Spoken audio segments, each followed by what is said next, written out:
Okay, so we are on the Das Autobahn with our boy Felipe. Yeah! 240! No. Yeah, baby! Wow! Welcome to Deutschland, home of the Bratwursts. Du hast mich.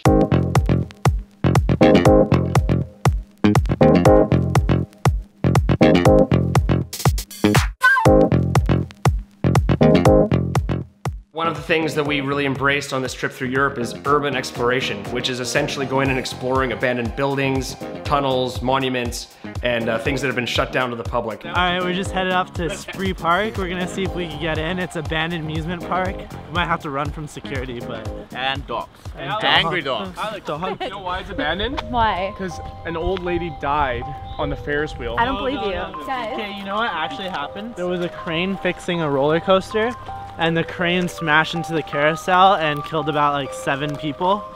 And that's why the park closed down. Yeah, but Sam, the thing is they buried the 7 people and the tombstones were empty. Oh, I'm scared of this kind of stuff. Ah, stop it! It's not funny. Stop it. Go away.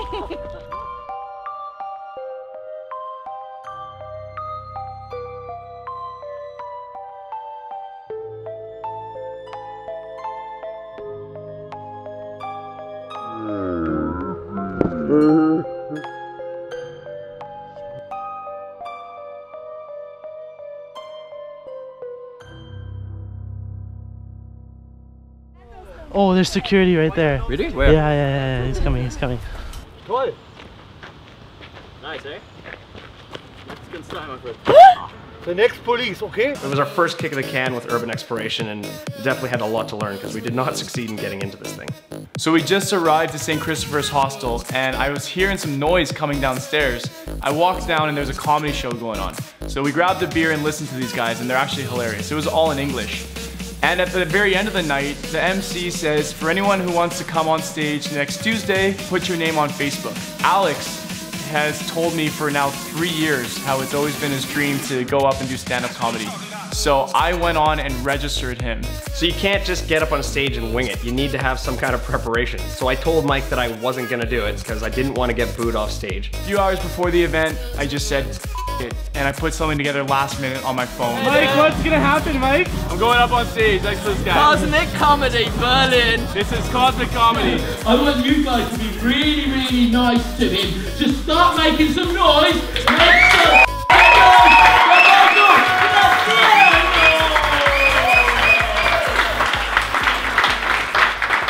Thank you. How's everyone doing today? What do I know about Germany? Well, I know my grandmother's German. I know that she speaks German, and when we were kids, we would run around the house, and she would come in and go, Wo bist du, Scheißkopf? Wo bist du, Scheißkopf? I'm like, wow, you know what? German's a nice language. That sounds really nice. And then 20 years later, I asked what that means to my German friends. Like, yeah, it means, where are you, shit?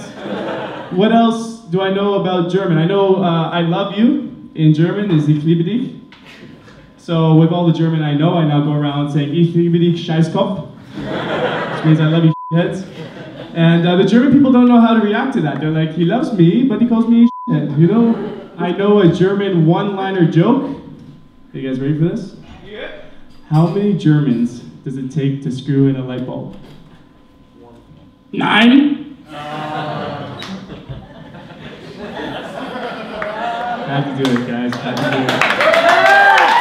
I now know that I've gone through my material way too fast and I have a lot of extra time up here. Rookie mistake for first time, but he gave me the wave, so I have 1 more minute left. Oh, ladies and gentlemen, Mr. Alex Hennessy from the last minute. So at this point in my life, I'm really kind of seeking out the things that make me feel uncomfortable or scare me, and going up and commanding a crowd with humor and doing stand-up comedy is something that just scares me beyond skydiving, beyond bungee jumping. Okay, we're traveling through Europe right now. Mike and I were filming a worldwide travel series, and he actually put my name initially, because this is something that I really want to do, to do this, and I said there's no way I'm going to do this unprepared. And he actually he put that together in like the last hour and a half. And that's pretty remarkable.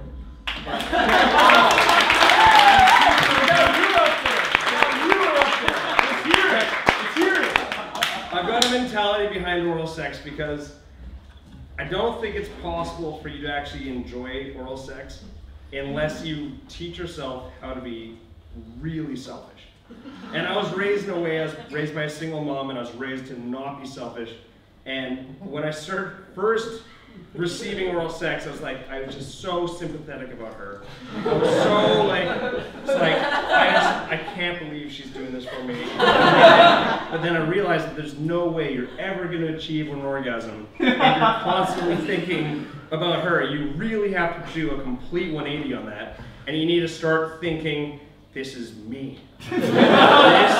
This is 100% about me. And then you need to start almost being to really enjoy it. You have to dive into why she's doing it for you. Because I deserve this, and come up with thinking weird reasons for it. Yeah, it's because I held the door open. That's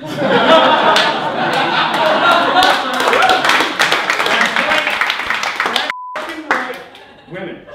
Be yeah, I fucking ironed the shit out of his shirt. I ironed that shit. Yeah, you stay down, and the second you lose yourself into that emotion, I guarantee you'll be able to bridge that gap. That's a better orgasm than actual intercourse, I think. That's a selfish, weird one. It's you don't get it that often. It's a good one. Mic drop on your foot, right?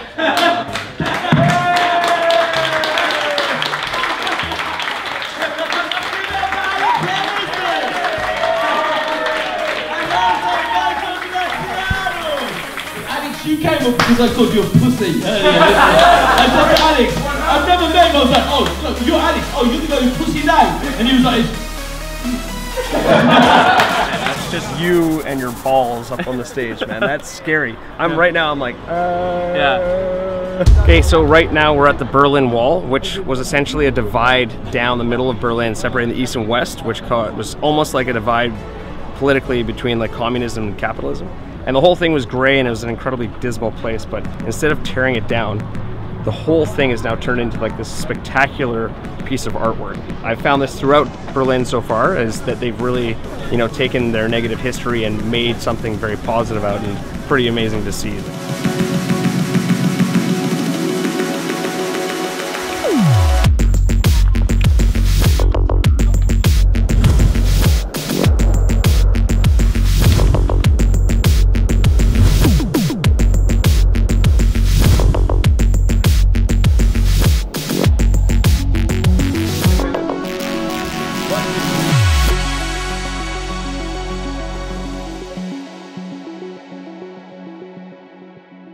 We're just going on a tour of a concentration camp here in Germany, but having a really good guide was key in the storytelling and allowed you to visualize what had happened there. Not a light subject today. We're going to learn about the very dark times in Germany.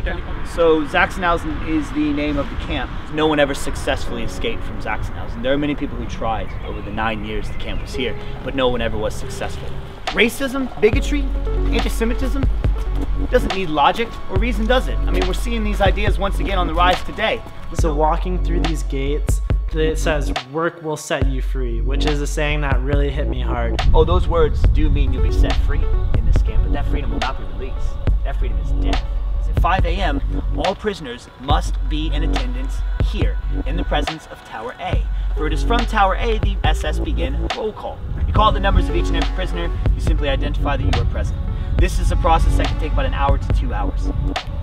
If everything goes as planned, you're sent off to work, but it may not all go as planned. If anyone is missing, unaccounted for, yeah, roll call's going to stop and the day will be halted until that individual is found. We're in the detention wing of the concentration camp where they would actually take all the prisoners that were going to get beaten, interrogated, tortured, one of the original buildings where you do solitary confinement.